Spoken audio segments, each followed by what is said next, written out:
Assalamualaikum warahmatullahi wabarakatuh. Perkenalkan, nama saya Putri Marawara dengan NIM 32206 di Prodi PKMI Universitas Pesantren Tinggi Darul Ulum Demak. Di sini saya akan membahas ujian akhir semester dari mata kuliah Pembelajaran Pendidikan Kewarganegaraan Madrasah Ibtidaiyah dengan dosen pembimbing Galih. Di sini saya akan menjelaskan materi kelas 3 bab 4 tentang Ayo Mengenal Pancasila. Sebelum kita mulai pembelajarannya, baiknya kita mulai dengan berdoa.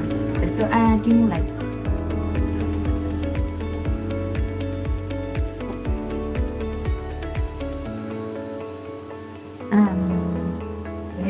Di sini saya akan menjelaskan tujuan pembelajaran kita hari ini.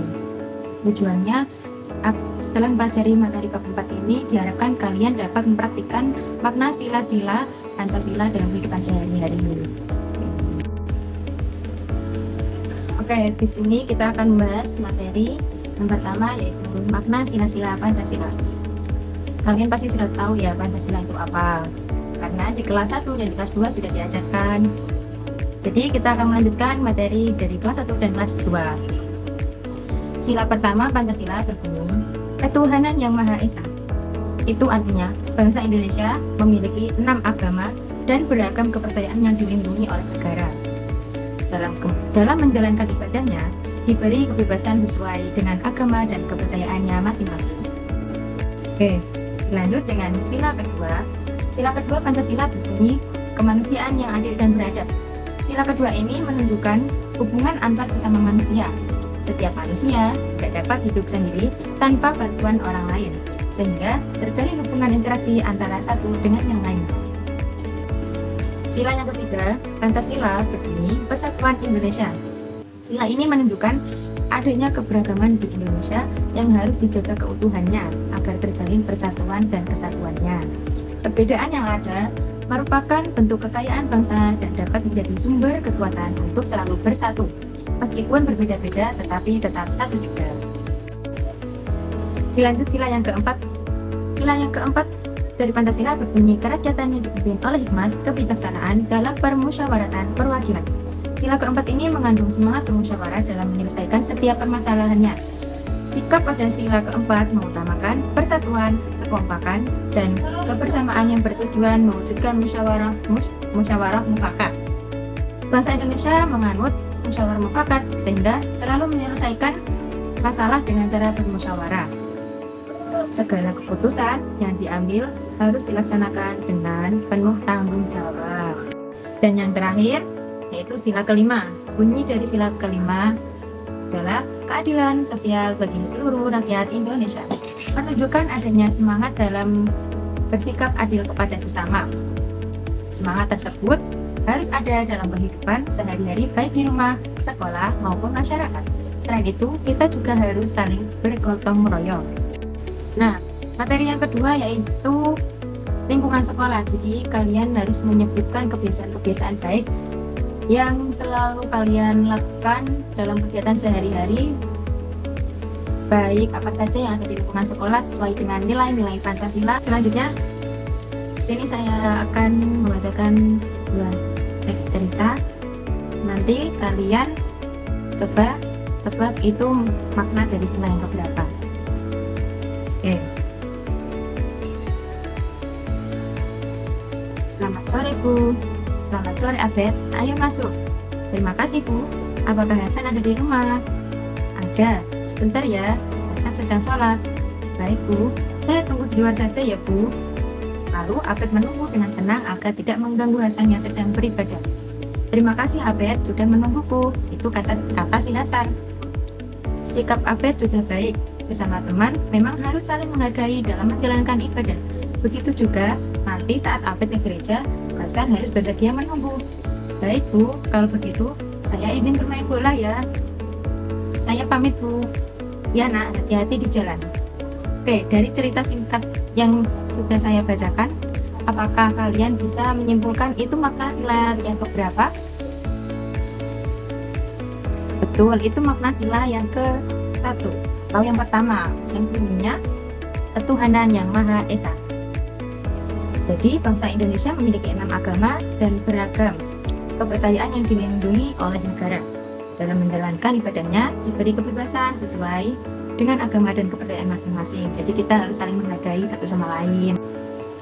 Dan sekarang kita akan membahas materi yang terakhir, yaitu karakter perumus Pancasila atau teladannya perumus Pancasila. Jadi Pancasila itu terdiri dari 9 para tokoh yang disebut Panitia 9. Di antaranya ada Soekarno dan Muhammad Hatta, Presiden pertama negara Republik Indonesia. Sini Ibu akan membacakan biodata dari Bapak Soekarno. Soekarno adalah Presiden pertama Republik Indonesia. Lahir di Surabaya pada tanggal 6 Juni 1901. Soekarno merupakan tokoh yang menggali Pancasila sebagai dasar negara bagi bangsa Indonesia. Soekarno telah berjuang sejak masa penjajahan Belanda. Beliau dikenal sebagai sosok pemimpin yang berani dalam memperjuangkan kemerdekaan Indonesia. Dan yang kedua, Bapak Muhammad Hatta. Muhammad Hatta terlahir di Bukit Tinggi, Sumatera Barat pada tanggal 12 Agustus 1902. Muhammad Hatta merupakan wakil presiden pertama Republik Indonesia. Ia dikenal sebagai sosok idealis yang menghabiskan masa mudanya untuk memperjuangkan kemerdekaan Indonesia. Muhammad Hatta juga dikenal sebagai seorang ahli ekonomi dan menjadi Bapak Koperasi Indonesia. Nah, itu tadi adalah karakter dari perumus Pancasila. Sekarang kita akan membahas tentang cara meneladani karakter perumus Pancasila. Sebagai generasi muda, kita harus dapat mewarisi nilai-nilai juang yang dilakukan para perumus Pancasila. Mereka memiliki karakter yang mampu menumbuhkan nilai perjuangan dalam mencapai kemerdekaan. Karakter tersebut diantaranya berani menegakkan kebenaran dan keadilan melalui musyawarah dan sikap mengutamakan kepentingan bangsa dan negara. Para perumus berhasil merumuskan Pancasila sebagai dasar negara. Musyawarah dapat dilakukan dalam menyelesaikan setiap masalah. Apabila memiliki permasalahan yang menyangkut orang banyak, tidak dapat diputuskan oleh seorang diri, melainkan dengan cara bermusyawarah. Musyawarah dilakukan untuk menghasilkan keputusan bersama. Saling menghormati dan menghargai pendapat teman sangat penting dalam proses musyawarah. Jadi cara meneladani karakter perumus Pancasila itu sudah disebutkan dalam sila Pancasila yang keempat, yang bunyinya kerakyatan yang dipimpin oleh hikmat kebijaksanaan dalam permusyawaratan perwakilan. Sila keempat mengandung semangat bermusyawarah dalam menyelesaikan setiap masalah. Jadi setiap ada masalah yang menyangkut banyak orang, itu tidak boleh diputuskan oleh seorang diri, melainkan kita harus dengan cara bermusyawarah agar menghasilkan keputusan secara bersama-sama. Sekarang kita sudah selesai materinya. Sebelum kita menutup materi pembelajaran pada hari ini, ya kita nyanyi bersama-sama lagu Garuda Pancasila. Apa kalian tahu lagunya? Kalau tidak, dengarkan ibu dulu ya. Garuda Pancasila, akulah pendukungmu, patriot proklamasi, sedia berkorban untukmu.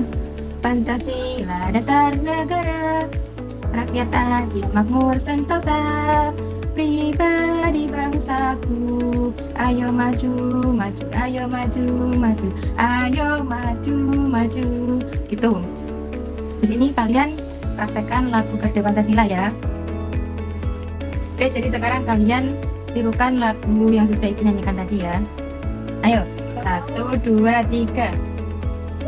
Garuda Pancasila, akulah pendukungmu, patriot proklamasi, sedia berkorban untukmu. Pancasila dasar negara, rakyat adil makmur sentosa, pribadi bangsaku, ayo maju, maju, ayo maju, maju, ayo maju, maju. Hore, tepuk tangan untuk kalian semua. Oke, setelah ini Ibu akan bertanya pada kalian dan Ibu akan memberikan sebuah pertanyaan dan kalian akan menjawab iya kalau benar dan tidak kalau salah. Nggak mau, Bu. Kenapa tidak mau? Nggak bisa. Maka dari itu kita harus belajar bersama-sama agar kita paham dan dengan materi yang Ibu sampaikan pada hari ini. Nah, manakah yang menunjukkan makna sila pertama dari Pancasila? Ibu akan membacakan pernyataan. Nomor 1, berdoa sebelum dan sesudah makan. Apakah itu termasuk makna sila pertama Pancasila? Nah, Ya, betul sekali jawaban kalian. Dan yang terakhir, memaksakan agama kepada orang lain. Apakah itu makna sila yang pertama? ya. Itu jawabannya kurang tepat ya. Karena memaksakan agama kita kepada orang lain itu tidak benar.